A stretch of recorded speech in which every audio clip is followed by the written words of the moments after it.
परमेश्वरा, तुझ्या पवित्र नावाला मी धन्यवाद देते, स्तुती करते. राजांच्या राजा, प्रभूंच्या प्रभू, आज ही माता परमेश्वर पिता आपल्या जीवनाविषयी दुःखी आणि कष्टी आहे. प्रभू येशू ख्रिस्ता, प्रभू दया कर, कृपा कर, यांचं दुःख तू आनंदामध्ये बदलून टाक. प्रभू हे जिवंत बापा, त्यांच्या लेकराचे व्यसनाचे दुरात्मे येशूच्या नावात तू काढून टाक बापा.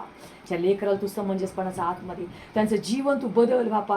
प्रत्येक लेकराचं सुख त्यांच्या डोळ्याला तू दाखव बापा. कारण तुझं वचन सांगते, ज्या वृद्धकाळामध्ये मी तुझा सांभाळ करील, तुझा प्रतिपाळ करील. हो जिवंत बापा, या वृद्धकाळामध्ये त्यांची लेकरं बदलताना त्यांच्या डोळ्याला तू दाखव बापा. त्यांच्या लेकराला निरोगी निकोपी जीवन दे बापा, सुख समृद्धी दे बापा. त्यांच्या लेकराची लेकरं प्रभू परमेश्वर पिता सुखानं समृद्धीनं भरून जाऊ दे प्रभू, अशी तुला प्रार्थनापूर्वक विनंती करते. त्यांच्या नातवंडाचे सर्व शिक्षणाचे मार्ग तू मोकळे कर प्रभू, अशी मी तुला प्रार्थनापूर्वक विनंती करते.